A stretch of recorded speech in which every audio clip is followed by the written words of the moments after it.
Hello students, welcome to science institute.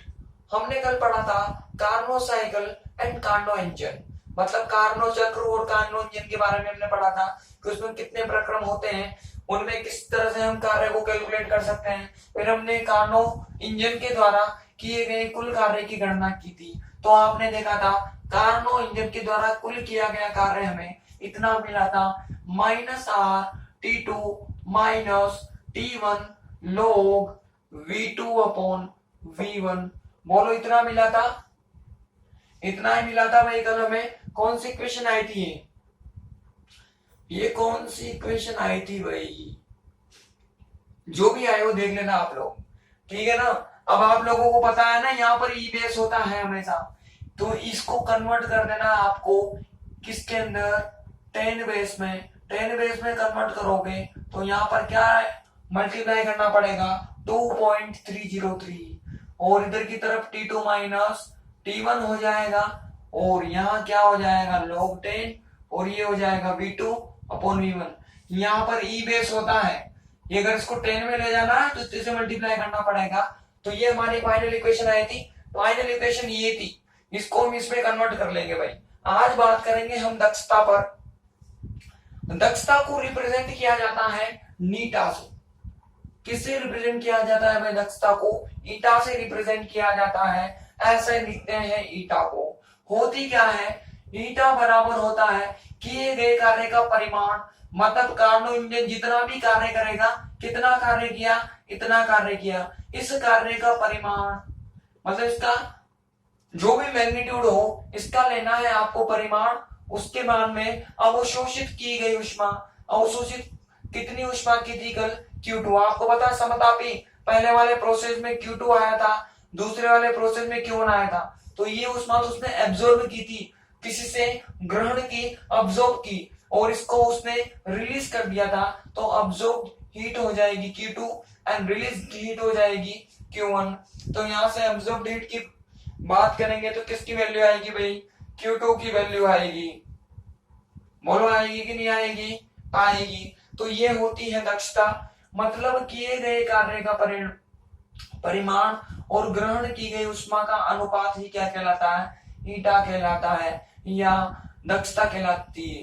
Efficiency is the magnitude of, या ratio of magnitude of work done and heat absorbed by Carnot engine. दोनों के ratio को कहा जाता है ईटा। अब इसमें कुछ नहीं करना, आपको वैल्यू पुट करनी है। W की वैल्यू तो ये रही, इसका मैग्नीट्यूड लोगे मतलब माइनस तो गया, सिर्फ क्या बचा 2.303 T2 माइनस T1, और ये लोग V2 अपॉन क्या हो जाएगा? V1 हो जाएगा।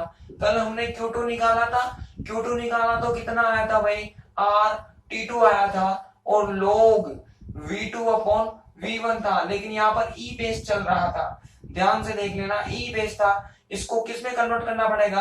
अगर ये 10 में है तो इसको भी 10 में कन्वर्ट करना पड़ेगा आपको, और ये कितना हो जाएगा भाई? 2.303 होगा, ठीक है ना। अब देखो कल का वाला जो वर्क डन था वो माइनस आ रहा था आगे की तरफ, लेकिन मैंने Q2 में इधर की तरफ माइनस लगा रखा था, तो वो माइनस और ये वाला माइनस दोनों कैंसिल, तो मतलब Q2 की वैल्यू किस में निकल कर आएगी? प्लस में निकल कर आएगी। कल वाली इक्वेशन को ध्यान से देख लेना, समझ में आ जाएगा। इधर की तरफ Q2 माइनस चल रहा था, और यहाँ भी माइनस आया था, W का क्या माइनस था, तो वो माइनस, ये वाला माइनस खत्म, तो Q2 किसमें हो जाएगा? पॉजिटिव हो जाएगा भाई। और पॉजिटिव का मीनिंग क्या होता है? कि उष्मा अवशोषित की गई है, अब्जॉर्ब की गई है। तो यहाँ से जो कैंसिल होता है उसको कैंसिल करो। इसमें R भी तो था, R भी तो था इसके अंदर, ये R, ये R से R cancel, log V2 upon V1, log V2 upon V1, इससे कैंसिल, मतलब फाइनली क्या बचा भाई? T2 minus T1 upon T2। बोलो बचा, एक बार इसके नीचे, एक बार इसके नीचे, देखो क्या हो जाएगा? ये 1 हो जाएगा, और ये T1 अपॉन T2 हो जाएगा। इस फॉर्मूले की सहायता से आप किसी भी इंजन की दक्षता या उसकी एफिशिएंसी कैलकुलेट कर सकते हो। या तो T1 T2 की फॉर्म में कैलकुलेट कर सकते हो, या फिर इसका एक और फॉर्मूला होता है। क्या फॉर्मूला होता है भाई? जहां पर T1 होता है, ध्यान से देखो, जब हमने Q2 लिखा था तो T2 टेम्परेचर चल रहा था, जब हमने इस हीट को Q1 किया था तो इधर की तरफ क्या किया था, T1 कर दिया था। अब ये DQ हो बोलो या Q2 बोलो, बात एक ही है। DQ बोलेंगे तो भी अवशोषित ऊष्मा ही है, और मैंने Q2 बोला तो भी क्या, अवशोषित ऊष्मा ही है। हम यहाँ पर रिप्रेजेंटेशन पर ध्यान नहीं दे रहे हैं, हमें क्या मतलब है कि वो है क्या। DQ से अगर हमने रिप्रेजेंट किया है तो वो भी अवशोषित ऊष्मा है, एब्जॉर्ब्ड हीट है। अगर हम उसको Q से रिप्रेजेंट कर रहे हैं तो वो भी अब्जॉर्ब्ड हीट है। तो DQ और Q से कंफ्यूज मत हुआ करो कि कहा तुमने DQ लिखा था आज या Q लिख रहे हैं, वो कोई बड़ी इश्यू नहीं है भाई। Q से लिखो या DQ से लिखो, कोई फर्क नहीं पड़ता, उनका जो मीनिंग है वो तो सेम ही है। तो T2 की जगह जब हमने T2 लिखा था तो Q2 बोला था, T1 बोला था तो Q1 बोला था। इसी प्रकार से जहां पर T1 आ रहा है वहां पर मैं क्या बोल सकता हूं, Q1, और इधर की तरफ जहां T2 आ रहा है उसकी जगह मैं क्या बोल सकता हूं, Q2 बोल सकता हूं। तो इस फॉर्मूले से भी आप किसी भी इंजन की दक्षता ज्ञात कर सकते हो, दोनों ही हो सकते हैं। अगर आपको टेम्परेचर गिवन हो तो ये वाला फॉर्मूला लगाना है, अगर हीट गिवन हो तो ये वाला फॉर्मूला लगाना है। इसी को देकर वो बनाया है, T1 था तो Q1 कर दिया, T2 था तो Q2 कर दिया। बोलो बात समझ में आई।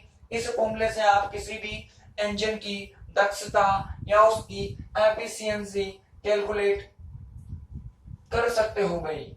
ये तो कल वर्क डन आया था, इसको हमने 10 डेज में कन्वर्ट कर लिया, फिर फॉर्मूला लगा दिया, पुट कर दिया, सोल्व कर लिया, और ज्यादा सोल्व कर लिया था, फॉर्मूला मिल गया। एक और हमने दिमाग लगाकर बना लिया तो दूसरा फॉर्मूला मिल गया। दोनों में से कोई सा भी लगाओ आपका काम हो जाएगा, दोनों से वैल्यू सेम ही आएगी, सेम टू सेम वैल्यू आएगी दोनों से भाई, ठीक है ना। तो कल आपने वर्क डन तक किया था, वर्क डन के नीचे देखो उसको हमने, वो जो बेस चला था वो कौन सा चल रहा था, ई चल रहा था। चाहो तो उसको 10 में कन्वर्ट कर लो आप वहीं पे, हाँ उसी पर ही 10 में कन्वर्ट कर लो। मतलब इसके नीचे कौन सा इक्वेशन लिख लो, ये वाली इक्वेशन भी लिख लो, ताकि आपको इसमें नहीं करना पड़ेगा बार बार काम, एक बार में आपका काम हो जाएगा। और करके अब डालो टॉपिक कार्नो इंजन की दक्षता। कार्नो इंजन की दक्षता लिखो भाई इसके अंदर, किसी कार्नो इंजन की दक्षता, किसी कार्नो इंजन की दक्षता कार्नो इंजन द्वारा किए गए कार्य के परिमाण, कार्नो इंजन द्वारा किए गए कार्य के परिमाण तथा ग्रहण की गई ऊष्मा का अनुपात होती है। ग्रहण की गई ऊष्मा का अनुपात होती है, ग्रहण की गई ऊष्मा का अनुपात होती है। इसे ईटा से प्रदर्शित करते हैं, इसे ईटा से प्रदर्शित करते हैं। कर लो यहां से पूरा कंप्लीट, यहां तक आप लोग भी लिख लो। Efficiency of Carnot engine, efficiency of Carnot engine is ratio of magnitude of work done by Carnot engine, ratio of magnitude of work done by Carnot engine and heat absorbed by Carnot engine. Magnitude of work done by Carnot engine and heat absorbed by Carnot engine. Heat absorbed by Carnot engine. It is represented by eta. It is represented by eta. आप लोग भी यहां से लेकर के यहां तक complete कर लो, कंप्लीट दोनों फॉर्मूले। इन दोनों फॉर्मूलास पर आपके न्यूमेरिकल्स आते हैं, ठीक, लिख लो इसके नीचे। उपरोक्त सूत्र से कार्नो इंजन की दक्षता ज्ञात की जा सकती है। उपरोक्त सूत्र से कार्नो इंजन की दक्षता ज्ञात की जा सकती है। By above formula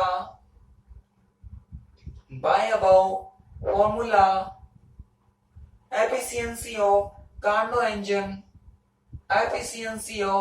Carnot engine is calculated. Efficiency of Carnot engine is calculated. Carnot engine is calculated. अब देखो इन दोनों फॉर्मूला से साफ क्लियर है। क्या क्लियर है भाई कि जो ईटा होती है वो केवल T1 और T2 पर डिपेंड करती है। T1 T2 क्या होते हैं? स्रोत और सिंक के टेम्परेचर। देखो भाई कोई भी इंजन जब काम करता है तो जहां से वो ऊष्मा ग्रहण करता है उस वाले पार्ट को कहा जाता है सोर्स, मतलब स्रोत। और उसका जो ताप होता है वो हमेशा T1 माना जाता है अकॉर्डिंग टू IUPAC, कि जहां से भी ये इंजन ऊष्मा ग्रहण करेगा उसको सोर्स कहा जाएगा या स्रोत कहा जाएगा और उसका ताप T2 माना जाएगा। T2 टेम्परेचर माना गया, इसलिए हीट को क्या बोल दिया गया? Q2 बोल दिया गया। जिसको ये हीट दान करेगा, मतलब जिसको ऊष्मा उत्सर्जित करेगा, रिलीज करेगा, उसको कहा जाता है सिंक। उसे क्या कहा जाता है भाई? सिंक कहा जाता है। जिसको भी रिलीज करेगा वो सिंक होता है और उसका ताप हमेशा T1 माना जाता है। T1 के रेस्पेक्ट में इस वाली हीट को Q1 बोला जाता है। ये रिप्रेजेंटेशन होता है। जहां से वो हीट ले वो सोर्स होगा, स्रोत होगा और हमेशा टेम्परेचर T2 ही माना जाएगा और ये हीट हो जाएगी Q2। जिसको रिलीज करेगा, उत्सर्जित करेगा वो सिंक कहलाएगा। इसका जो टेम्परेचर होगा T1 होगा और हीट क्या हो जाएगी? Q1 हो जाएगी। तो कार्नो इंजन की जो दक्षता होती है वह केवल T1 और T2 टेम्परेचर में डिपेंड करती है, मतलब इस सोर्स और सिंक के ताप पर ही निर्भर करती है। यहाँ के इंजन के मतलब कार्यकारी पदार्थ पर निर्भर नहीं करती। कार्यकारी पदार्थ का मतलब क्या है? वर्किंग मटेरियल का मतलब होता है इंजन किस प्रकार का है। किस प्रकार से मतलब है कि इंजन देखो अलग अलग टाइप के मटेरियल के बने हो सकते हैं। कभी मिक्सर वाला, मतलब अलग अलग मटेरियल का इंजन बना हो सकता है। किसी भी धातु का इंजन बना हो, किसी भी धातु का, किसी भी पदार्थ का, किसी भी चीज का बना हो। इस बात से कोई फर्क नहीं पड़ता कि इंजन किस चीज का बना है या कौन सा इंजन है। इस चीज पर ये जो ईटा है वो कभी भी डिपेंड नहीं करती है। ये केवल T1 और T2 टेम्परेचर पे डिपेंड करती है, सोर्स और सिंक के ताप पर निर्भर करती है। तो क्वेश्चन आता है क्या, एक दो बार आ भी चुका है हाफ मार्क्स में 1 मार्क्स में, कि दक्षता किस पर निर्भर करती है? कार्यकारी पदार्थ पर या स्रोत और सिंक के ताप पर। तो उसमें लगाना क्या होता है आपको? स्रोत और सिंक के ताप पर, मतलब सोर्स और सिंक के टेम्परेचर पर ही दक्षता डिपेंड करेगी, एफिशिएंसी निर्भर करेगी। कभी भी कार्यकारी पदार्थ पर या वर्किंग मटेरियल पर डिपेंड नहीं करेगी। तो बड़े ध्यान से सुन लेना इस बात को। क्वेश्चन आता है एग्जाम में, बहुत इंपॉर्टेंट क्वेश्चन होता है और हर बार आता है लगभग। देख लेना पिछले साल के पेपर उठा के, लिख लो इसके नीचे स्टार लगा के। कार्नो इंजन की दक्षता स्रोत तथा सिंक के ताप पर निर्भर करती है। कार्नो इंजन की दक्षता स्रोत तथा सिंक के ताप पर निर्भर करती है, कार्यकारी पदार्थ पर नहीं। कार्यकारी पदार्थ पर नहीं। आप लोग भी लिख लो, efficiency of Carnot engine, efficiency of Carnot engine depends only on temperatures of source and sink. Temperatures of source and sink. Bracket में चाहो तो T1 T2 कर सकते हो आप। Source and sink. It doesn't depend on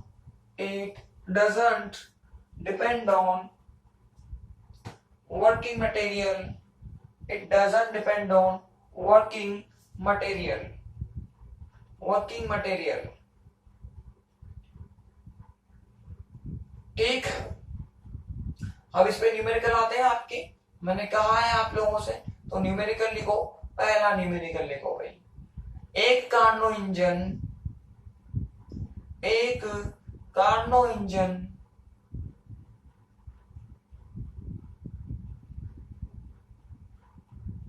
300 kelvin तथा 600 kelvin के मध्य कार्यरत है।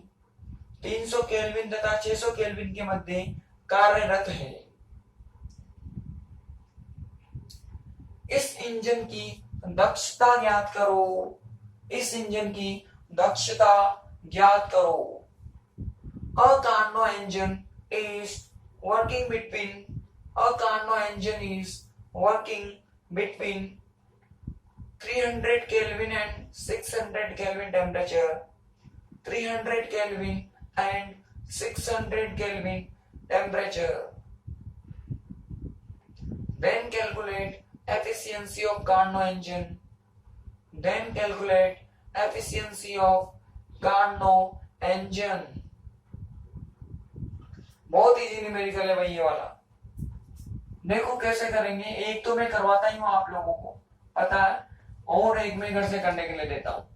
देखो भाई, अब यहाँ पर मेंशन नहीं किया उसने कि कौन सा T1 और कौन सा T2, तो आपको पता है ना T2 always greater than T1, ये बात ध्यान रखना, मैंने कल बताई थी। Always T2 greater than T1, तो जो भी हायर वैल्यू हो उसको हमेशा T2 मानोगे, और जो भी लोअर वैल्यू हो उसको हमेशा T1 मानोगे। तो लोअर कितना है भाई 300 केल्विन, और हायर कितना है भाई 600 केल्विन। हो गया T1 T2, हमें ज्ञान था इस चीज का, हमें पता था, हमने वैल्यू मान ली। अब बताओ नीटा बराबर क्या हो जाएगा, 1/T1/T2। वैल्यू पुट कर दो भाई, ये 300 और ये 600, कितना हो गया 2 टाइम। इसको और आगे सोल्व करोगे तो 1/2 सोल्व करोगे तो यहां से कितना आंसर आएगा 0.50, इसको परसेंटेज में बढ़ दोगे तो कितना आंसर हो गया 50%। आई बात समझ में, 1/2 में से 1/2 क्या, तो 1/2, उसको पॉइंट में बदला दो 0.50, और 0.50 को परसेंट में कन्वर्ट कर दिया तो 50%। मतलब यहां से कहा जा सकता है कि ये इंजन, इसको जितनी भी आप हीट दोगे ना उसका केवल हाफ पार्ट ही कन्वर्ट कर पाएगा कार्य में, बाकी जो आधी ऊष्मा थी उसको उड़ा देगा। उड़ा देगा मतलब किसी को भी दे देगा, आसपास के एनवायरनमेंट को, गैसों के अणुओं को, थोड़ी बहुत तो खुद ग्रहण कर लेगा, थोड़ी बहुत आसपास के एनवायरनमेंट को दे देगा, मतलब आधी ऊष्मा बेकार चली जाएगी। केवल वह हाफ अमाउंट ऑफ हीट को ही कन्वर्ट कर पाएगा वर्क में, ऐसा इंजन है भाई ये। तो मैंने कल कहा था आपको पता लगेगा कि वास्तव में कार्नो इंजन की दक्षता कभी भी 100% नहीं हो सकती। क्यों नहीं हो सकती, उसका आंसर मिलेगा। मैंने ये कहा था आप लोगों से कल। देखो भाई, किसी भी कार्नो इंजन की दक्षता कभी भी 100% नहीं हो सकती। उसका रीजन है, क्या रीजन है भाई, देखो भाई दक्षता का फॉर्मूला क्या होता है, ये होता है ये, ठीक है ना। अभी मैंने क्या कहा कि T2 is always greater than क्या होता है, T1 होता है। और आपको पता है T2 जिस भी चीज का टेम्परेचर होता है वहां से ऊष्मा ग्रहण की जाती है, एनर्जी अब्सॉर्ब की जाती है, और T1 जहां का भी टेम्परेचर होता है वहां पर हीट रिलीज कर दी जाती है। ठीक, यही मीनिंग है इस चीज का, ये मीनिंग है भाई इस चीज का। अब देखो, अगर हम नीटा को 100% करना चाहते हैं, अगर हम नीटा को 100% करना चाहते हैं तो होगा क्या, अगर हम नीटा को 100% करना चाहते हैं तो क्या होगा, T1 और T2 को बराबर होना पड़ेगा। T1 T2 बराबर हो जाएगा तो यहां से जो आंसर होगा वो कितना निकल कर आएगा भाई, 1 निकल कर आएगा। या फिर मैं ऐसा बोलूं कि T1 और T2 बराबर हो जाएगा, तो इस कंडीशन में क्या होगा, T1 T2 बराबर होने से क्या होगा, ये इंजन क्या ऊष्मा ग्रहण कर पाएगा क्या, इधर से हीट ले नहीं पाएगा, इधर हीट दे नहीं पाएगा, क्योंकि आप जानते हो ऊष्मा बराबर होने पर ऊष्मा का आदान प्रदान नहीं किया जा सकता। न तो यहाँ से हीट एब्जॉर्ब कर पाएगा, ना ही इधर हीट दे पाएगा। तो ये T2 और T1 कभी भी बराबर नहीं हो सकते। रीजन है क्योंकि उसको यहाँ से तो लेनी पड़ती है, इधर देनी पड़ती है। दोनों ही बराबर होगी तो कहां से लेगा और कहां को देगा? तो ये कभी भी बराबर नहीं हो सकते। हमेशा एक टेम्परेचर ज्यादा होगा, और ज्यादा कौन सा होगा? T2 ज्यादा होगा T1 से। जब ये ज्यादा होगा इससे, तो ये जो वैल्यू है ना, ये हमेशा एक से कम ही आएगी। एक से कम आएगी, इसका मान एक से कम हो जाएगा, तो इसमें से कुछ मान माइनस करना पड़ेगा, तो आपको हमेशा फ्रैक्शनल वैल्यू मिलेगी। फ्रैक्शनल वैल्यू मिलेगी तो कहा जा सकता है ये मान एक से छोटा हो जाएगा। 100% का मतलब इसका एक आना जरूरी था, एक आता तब जाके इसको किस में कन्वर्ट करना पड़ता? 100% में। अब यहाँ से कुछ मान माइनस होगा, तो मतलब यहाँ से कुछ वैल्यू डिक्रीज हो जाएगी, घट जाएगी। मतलब कभी भी इसकी दक्षता 100% नहीं हो सकती, क्योंकि हमेशा T2 बड़ा होता है T1 से। ये होगा always T2 always greater than T2, T1 होगा ही सही। इस वजह से ही ये कार्नो इंजन काम कर पाएगा। अगर दोनों बराबर हो जाएंगे तो कार्नो इंजन काम ही नहीं करेगा। तो काहे की दक्षता? तो हमें तो काम करवाना है, तो वो कभी भी 100% काम हमें नहीं देगा, हमेशा उससे कम ही देगा। इसको हम स्टार लगा के लिख लेंगे मैं नीचे की तरफ। मिलाओ तो आप न्यूमेरिकल कर लो। न्यूमेरिकल खराब हो गया, देखो भाई कैसे खराब हो गया, वापस कर लेते हैं। हमने क्या किया था, ये इतना था, ये इतना हो गया था, समझ में तो आया क्या हमें? वैल्यू पुट कर दो यहाँ से, तो हो क्या जाएगा, ये 300 और ये हो जाएगा 600। इसको सोल्व किया तो 1/2, ये हो जाएगा 0.50 और ये हो जाएगा। करो जल्दी फटाफट, फिर अगला देता हूं मैं आप लोगों को करने के लिए। जल्दी करो।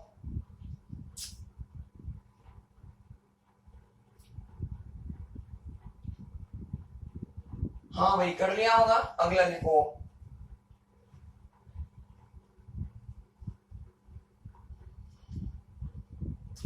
एक कार्नो इंजन की दक्षता 60% है। एक कार्नो इंजन की दक्षता 60% है। 60% है। यदि सिंक का ताप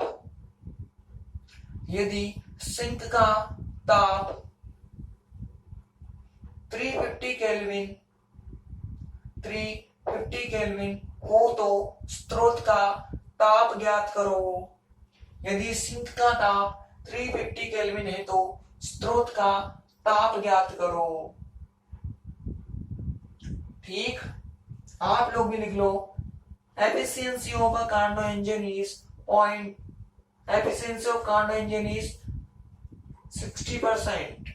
Efficiency of Carnot engine is 60%.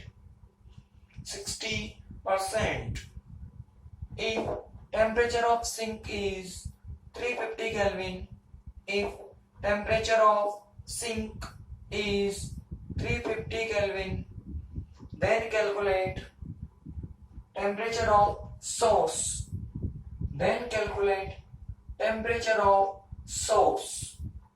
Easy numerical है भाई, इस बार उल्टा पूछा है मैंने आपको। मैंने ईटा दे दी, अब आपको पता है ना यहां से जो वैल्यू आती है वो पॉइंट में आती है, तो आपको पुट भी पॉइंट में ही करनी है। ऐसा ना हो कि यहाँ पे ना 60% को यहाँ पर पुट कर दो, ये तुमने कन्वर्ट किया है इसको परसेंटेज में, तो यहाँ से वैल्यू पॉइंट में आती है, तो ये मांगेगा भी किसमें? पॉइंट में ही मांगेगा।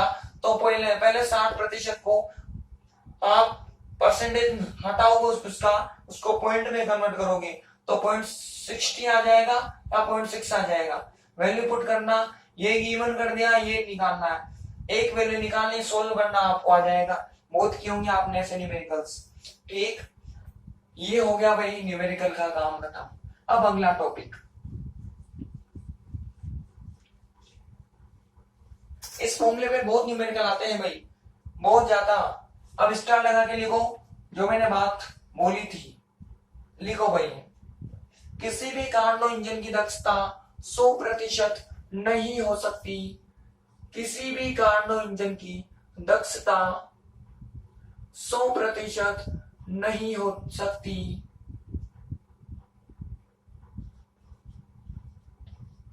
किसी भी कार्नो इंजन की दक्षता 100% नहीं हो सकती, क्योंकि क्योंकि स्रोत का ताप सदैव क्योंकि स्रोत का ताप सदैव सिंक के ताप से स्रोत का ताप सदैव सिंक के ताप से अधिक होता है,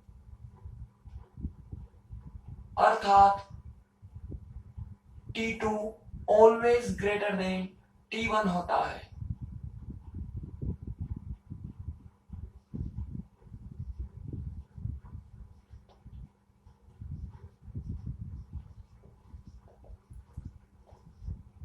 आप लोग भी लिख लो, always T2 greater than T1, always T2 greater than T1. So efficiency of Carnot engine cannot be 100%. Cannot be 100%. Cannot be 100%. ठीक। अगला टॉपिक है हमारा उत्क्रमणीयता की शर्त या कंडीशन ऑफ रिवर्सिबिलिटी। क्या होती है भाई कंडीशन ऑफ रिवर्सिबिलिटी, समझते हैं। ठीक, ये हम किसी इंजन पर विचार कर रहे हैं जो कि है रिवर्सिबल इंजन।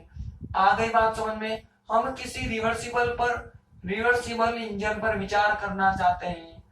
रिवर्सिबल इंजन का मतलब होता है जो दोनों दिशाओं में चले। दोनों दिशाओं का मतलब आगे भी चले और पीछे भी चले। अरे रिवर्सिबल का मीनिंग तो ये होता है, जैसे कोई भी रिवर्सिबल रिएक्शन होती है तो उसका मीनिंग क्या है, वो दोनों दिशाओं में चलती है। ठीक, तो हमने रिवर्सिबल इंजन लिया, इस तरह से हमने एक इंजन लिया। अब देखो कोई भी इंजन होता है वो हमेशा सोर्स से T2 टेम्परेचर वाली चीज से ऊष्मा ग्रहण करता है। माना कि उसने Q2 ऊष्मा ग्रहण कर ली, ग्रहण किए, तो आगे क्या लगाना पड़ेगा, हमें माइनस लगाना पड़ेगा। इसकी डायरेक्शन अभी क्या है भाई, इधर से इधर की तरफ। तो यहां से Q2 हीट इसने अब्सॉर्ब की और इस पर इसने W कार्य किया है, तो आगे माइनस लगाना पड़ेगा। क्योंकि आप जानते हो जब भी कोई चीज कार्य करती है तो वह कैसा होता है, माइनस होता है। ये तो अब्सॉर्ब की तो प्लस लगाया, इस पर W कार्य किया तो माइनस लगा दिया, और अब बचा हुआ भाग इसने कहा दे दिया, इसको दे दिया। Q2 इसने ग्रहण की थी, कितना कार्य किया इसने, W कार्य किया, तो रिमेनिंग कितना बचा, Q2 माइनस W, इतना भाग इसने इसको दे दिया। इसको दे दिया, रिलीज किया है, तो आगे क्या लगाना पड़ेगा, माइनस लगाना पड़ेगा। अरे बात समझ में आ रही है आपको। यहां से ऊष्मा अवशोषित की थी, अब्सॉर्ब की थी, तो प्लस लगाया, वर्क डन W किया तो माइनस लगाया, रिमेनिंग कितना बचा, Q2 लिया था, इतना काम कर लिया, बची कितनी, Q2 माइनस W, इतना मान बचा। ये इसने उत्सर्जित कर दिया, सिंक को उत्सर्जित किया, रिलीज किया, तो आगे क्या लगाना पड़ेगा, माइनस। अब ये यहां से यहां की दिशा में चला। अब ये रिवर्सिबल इंजन है, उत्क्रमणीय इंजन है, तो इसको उल्टी दिशा में भी चलना पड़ेगा भाई। अरे चलना पड़ेगा कि नहीं चलना पड़ेगा, उल्टी दिशा में भी चलेगा। ये चला उल्टी दिशा में, ये लो चला दो इसको उल्टी दिशा में चलाओ। अब क्या हो जाएगा भाई, जब ये उल्टी दिशा में चलेगा तो यहाँ पर तो टेम्परेचर T1 ही है, इधर की तरफ क्या ले रखा है हमने, सोर्स ले रखा है, स्रोत ले रखा है। कितने ताप पर है भाई, ये T2 है। अभी इस दिशा में चला तो हमें इनके मान कुछ इस तरह से मिले। जब इस इंजन को, ये एक रिवर्सिबल इंजन माना है, तो दोनों दिशाओं में चलेगा, आगे की तरफ भी और पीछे की तरफ भी। जब ये रिवर्सिबल दिशा में चलेगा, उल्टी दिशा में चलेगा, तो होगा क्या भाई, यहां से ये इतनी ऊष्मा ग्रहण करेगा। अब देखो ग्रहण करेगा इतनी तो इसने दी थी इधर की तरफ, अब वापस ग्रहण कितना करेगा, इतनी ही ऊष्मा यहां पर ग्रहण करेगा, ऑब्जॉर्ब करेगा, तो आगे की तरफ साइन कौन सा आ जाएगा, प्लस आ जाएगा। अब ये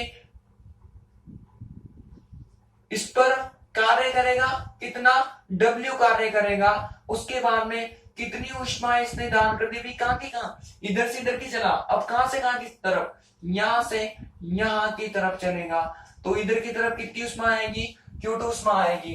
ये Q2 ये क्या कर देगा, दान कर देगा, और कितना कार्य करेगा भाई, W कार्य करेगा। आ गई बात समझ में।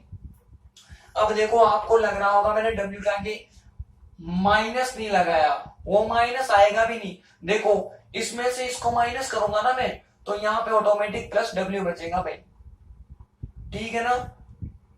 मतलब यहां से क्या निकला कि अगर किसी भी उत्क्रमणीय इंजन को मैं उल्टी दिशा में, जब ये सीधी दिशा में चला तो Q2 प्लस में था और ये माइनस में था और ये माइनस में था, ये दोनों चीजें किसमें थी, माइनस में थी। जब इसको मैंने उल्टी दिशा में चला दिया, ये कंडीशन है किसी भी रिवर्सिबल इंजन की, अगर कोई उत्क्रमणीय इंजन है, अगर वह दोनों दिशाओं में चलता है तो ये जरूरी है कि जितनी ऊष्मा इसने इधर की तरफ त्यागी है उतनी ही ऊष्मा वो ग्रहण करेगा। यहां पर जितना कार्य किया है यहां भी उतना ही कार्य किया है, लेकिन इस दिशा में इसने माइनस W कार्य किया है, तो इस दिशा में कितना कार्य करेगा भाई, W कार्य करेगा।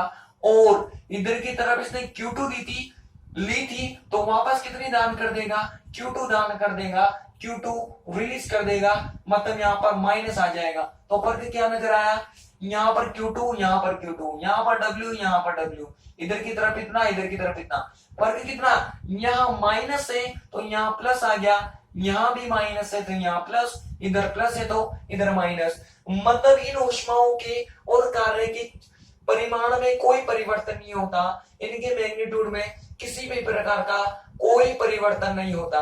परिवर्तन किस में होता है, चेंज सिर्फ इनके साइन में होता है, इनके चिन्ह बदल जाते हैं भाई, यहाँ प्लस है तो माइनस और माइनस है तो प्लस हो जाएगा। ये हमने माना था खुद ने, ये खुद चला है वो, ये तो हमने माना है, और ये वो अपने आप हुआ है उसके लिए कि भाई इसने इतना दिया तो इतनी ये ग्रहण करेगा, डेफिनेटली इतनी करेगा। माइनस W है तो इधर प्लस W का कार्य करेगा वो, ऐसा इंजन होता है वो। और इधर की तरफ Q2 था तो इधर की तरफ कितना हो जाएगा, माइनस Q2 हो जाएगा। ये हमने माना था, ये खुद से हुआ है। क्यों हुआ है खुद से, क्योंकि वो रिवर्सिबल इंजन है, उत्क्रमणीय इंजन है, इनके मानों में कोई परिवर्तन नहीं होगा, सिर्फ परिवर्तन चिन्हों में होता है, जहां प्लस है वहां माइनस है। तो कंफ्यूज मत होना, आज के बाद कोई बोले कि पता लगाओ, ये एक इंजन ए दे दिया आपको, कोई भी इंजन ए दे दिया और बोले क्या यह रिवर्सिबल इंजन है क्या, तो कैसे पता लगाओगे, उसको दोनों दिशाओं में चला कर देखो, इधर की तरफ चलाओ, उल्टी दिशा में चलाओ, जितना परिमाण इधर है उतना परिमाण आपको इधर नजर आना चाहिए, यहाँ पर जितना मैग्नीट्यूड यहाँ भी उतना मैग्नीट्यूड, बस चिन्हों में अंतर मिलना चाहिए, जितना W यहाँ पर मिले उतना ही यहाँ पर मिले, लेकिन इनके साइन डिफरेंट होने चाहिए, जितना Q2 यहाँ पर उतना ही Q2 यहाँ पर, लेकिन साइन डिफरेंट होने चाहिए। अगर कोई इंजन इन कंडीशन की पालना करता है तो उसे कहोगे आप रिवर्सिबल इंजन या उत्क्रमणीय इंजन। आ गई बात समझ में, लिखो फटाफट से।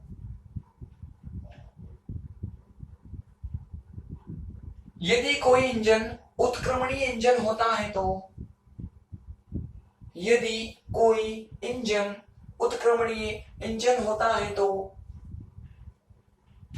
उत्क्रमणीय इंजन होता है तो इसे विपरीत दिशा में चलाने पर, इसे विपरीत दिशा में चलाने पर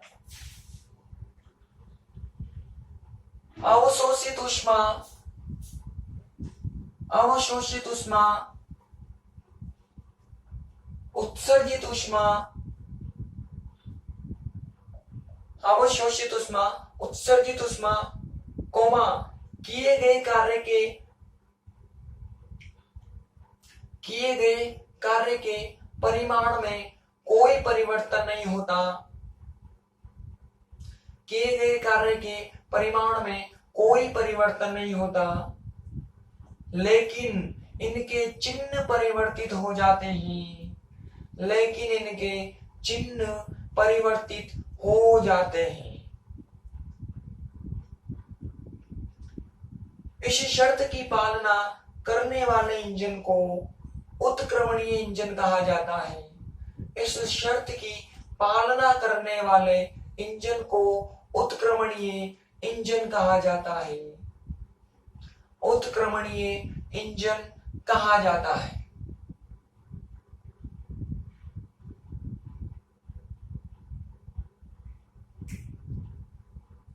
ठीक, डायग्राम बना लो दोनों। आप लोग लिखो, if a engine is reversible engine, if a engine is reversible engine, then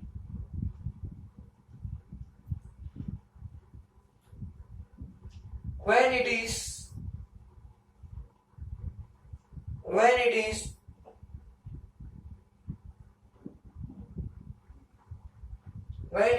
worked in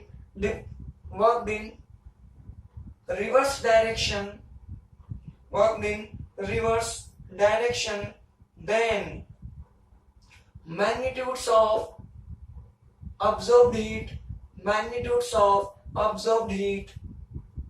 released heat, magnitudes of absorbed heat, released heat, and work done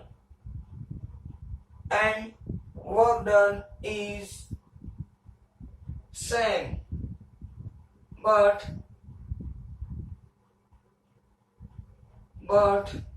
signs are changed or reversed. This type of engine is called reversible engine.